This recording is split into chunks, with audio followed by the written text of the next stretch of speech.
Hey, what's going on everybody, it's Tameable here, and welcome back to another video. Today we'll be checking out Fish's Undead Rising, which is a mod for 1.12.2. This mod adds a ton of new content for the game, mostly focusing around undead creatures and their loot. If you would like to download this mod or check out the wiki, the links to those will be down in the description below. And as always, the video will be split up into timestamps. Those will be on your screen right now, as well as in the description. Make sure you subscribe and notifications on so you don't miss any future videos. I'm very close to releasing a 1.12.2 update for my Ultimate Ore mod, which some of you may remember from back in 1.7.10, so make sure you stick around for that. Now let's get right into the video. So the first section up we have are mobs, and we're going to be starting with the hostile mobs.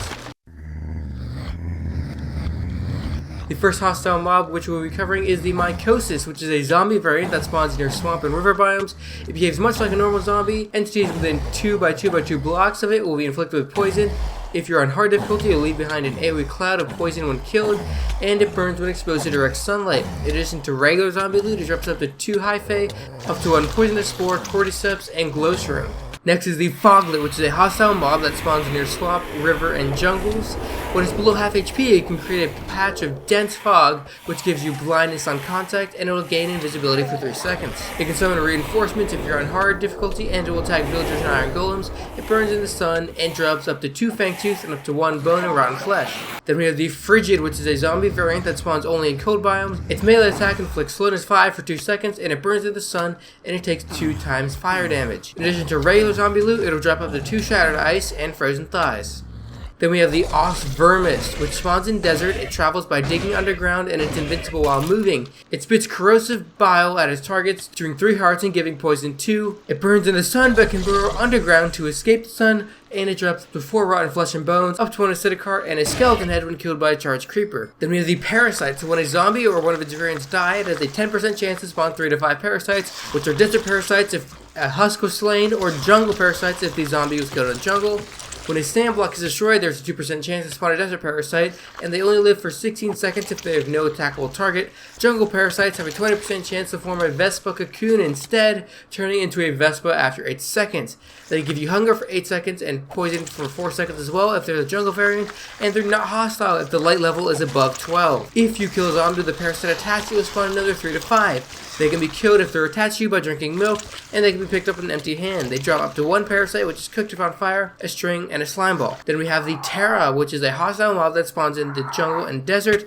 It can fly through obstacles, and it drops up to 1 Terra wing, which is fried if on fire. Then we have the Vespa, which is a hostile insect that spawns only after the successful metamorphosis of a jungle parasite. It can fly through obstacles and inflicts the target with poison 1 for 2 seconds, and attacks any zombies in sight. It drops up to 1 poison stinger, Vespa carapace, and Spider Eye. Then is the Sludge Lord, which spawns in slumps, and it shoots sludge bombs at its target, dealing 5 damage and inflicting slowness 4 and blindness 2 for 4 seconds.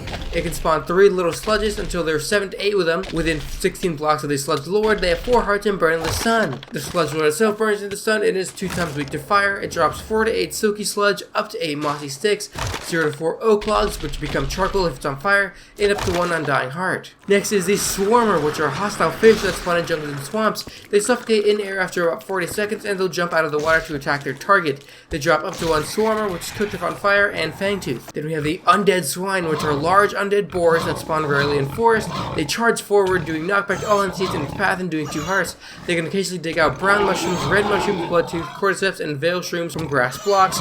They burn in sunlight, and they drop up to 8 plague hide, up to 4 plagued pork chop and Fangtooth, and up to 1 undying heart. Then we have the Ithaca, which spawns in taiga biomes. If it is around 25 to 35 blocks from its target, it will howl and pounce at said target. It inflicts hunger 5 for 7 seconds on contact. It has a bash attack that does 1.5 normal damage and can disable player shields.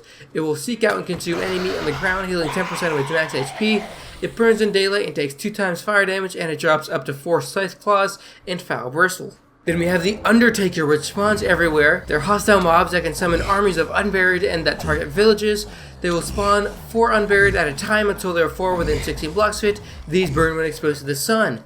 This mob also burns in the sun, and it drops up to 2 rotten flesh and up to 1 undying heart, Midnight Morn, Iron Ingot, Carrot, and Potato. And finally, for the hostile mobs, we have the Unburied, which also spawn everywhere, and they are hostile mobs that are summoned by the Undertaker or a player with a Midnight Morn. Unburied, summoned by the Midnight Morn, will act like a tamed wolf, and these guys drop regular zombie loot. Next up, the passive mobs. so there's only one so far, and that is the Mugma, which, if you give a cow fire resistance, then right-click it with a potion of molten lava, the cow will transform into the Mugma. It will follow you if you hold Blaze Powder, which triggers their love mode, and it provides a lava bucket when milked, and it drops up to 2 molten meat. Next, for neutral mobs, we have the Pangul, which spawn in snowy biomes. They have faster movement speed in water and in land, and they can't drown. When one is provoked, all Panguls within 16 blocks will be triggered. Their ice will break as you attack. They melt in high temperature biomes like snow golems do, and they're 2 times weak to fire. They drop up to 1 bone meal and black feather, and up to 2 shattered ice. The last neutral mob is the Piranha, which spawn in jungle and swamps. They will only attack livestock, and they suffocate in air after 15 seconds. They will jump out of the water to attack their target, and they drop up to 1 Piranha, which is cooked upon fire and fang tooth. Finally, we're going to go on to the Tameable Mobs. So the first of which is the Little Sludge, which spawns from the Sludge Lords and from the Pestilence. The Pestilence is a weak melee weapon with low damage, speed, and durability, and can summon a Little Sludge that acts like a tamed wolf. The Little Sludge will pounce on its target in closer range, and it burns when exposed to sunlight. Next is the Mimi Crab, which is a hermit crab that lives in chests and is disguised as a normal chest until the player tries to open it. It has 6 color variants, and there's a 33% chance to be tamed when you use a caned rotten meat. Once tamed, you can interact with a stick to put it to sit, follow, patrol mode. It can be bred with caned rotten meat. It has 27 inventory slots and automatically picks up nearby items. And if you use an Eye of Ender to tame Mimic Crab, it will become an Ender Crab, losing the ability to pick up items but gaining the ability to access the player's Ender Chest inventory. Next is the Salamander, which is a giant amphibian spawning in the Nether. Only salamanders spawn can be tamed using canned beef, and you have to find a naturally spawning salamander spawn or use a potion of fission on an adult salamander. They can be bred with canned beef, and they can be ridden if you put a saddle on it. They are not very fast, but can swim in lava. If you press G, you shoot 8 fireballs in the direction of your face. You interact with a stick to put into sit, follow, patrol mode, and tamed ones will slowly regen HP and regen faster if they're in lava. They're immune to fire, but take half a heart in water, and they will shoot 8 fireballs at its target. The salamander spawn only shoots 1. They drop up to 1 blaze powder and up to 2 molten meat if spawn. Adult drops up to 4 blaze powder, up to 8 molten meat, and up to 1 burnt ovipositor. Then we have the Scarecrow, which is a hostile mob that spawns in plains. They have 2 variants, the Strawman and the Plague Doctor. The Plague Doctor can only be summoned when the player kills a wild raven. Wild Scarecrows can't be tamed but can be created by putting a jack-o'-lantern on top of 2 hay bales and right-clicking the center with an undying heart. They inflict corroded 2 for 4 seconds, making their target's armor take more damage. They have a 5% chance to spawn with a raven, and when exposed to direct sunlight will become immobile. They take 2 times fire damage. The regular Scarecrow drops up to 4 cursed fabric, sticks, and wheat, as well as up to 1 pumpkin, and the Strawman drops up to 6 cursed fabric, sticks, and wheat, and the Plague Doctor drops up to 4 cursed fabric, sticks, wheat, and black feather. Then we have the Raven, which spawn in Taiga and Dark Forest, and they also have a Seagull variant that is found in beaches and is tameable with fish. When it's tamed, it has a 2% chance to carry a tropical fish inside of its mouth every 10 seconds. Ravens have a 5% chance to spawn as an Emperor variant. They can be tamed by feeding them spider eyes or fermented spider eyes, and if you interact with a stick, they will sit down or stand up. They mount a player on collision, which decreases the player's fall speed by 50% and negates fall damage. They are dismounted when the player sneaks or goes in water. They'll pick up any nearby items if its mouth is empty. Wild ravens drop the items when damaged, and tames will drop it if the player right-clicks with an empty hand. They can be healed when fed spider eyes or fermented spider eyes, and they dance when next to playing jukeboxes. Alright, so now we're going to cover the items.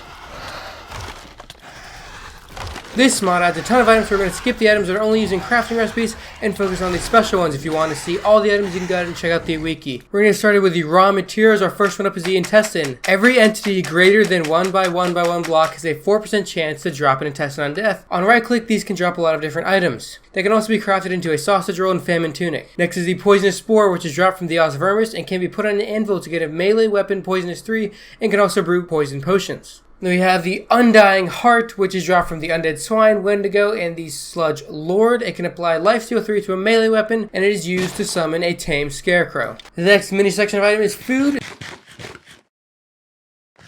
Once again, all the crafting recipes will be on the wiki, and we'll only show the food with special effects. We'll be skipping the ones that just give you good hunger and saturation. First is the Caned Beef, which gives you regen for 8 seconds and it eats in half the time, and you use it to tame wild salamanders. Then we have Caned Pork, which also gives you regen for 8 seconds and it eats in half the time. And then there's Caned Rotten Meat, which gives you regen for 8 seconds, takes 50% time to eat, and you use it to tame mimic crabs. Then we have the Green Bacon and Eggs, which give you good hunger and saturation, as well as Haste 2 for 60 seconds. Next is the Nether Stew, which can give absorption or resistance or speed or strength 2 to you for 40 seconds.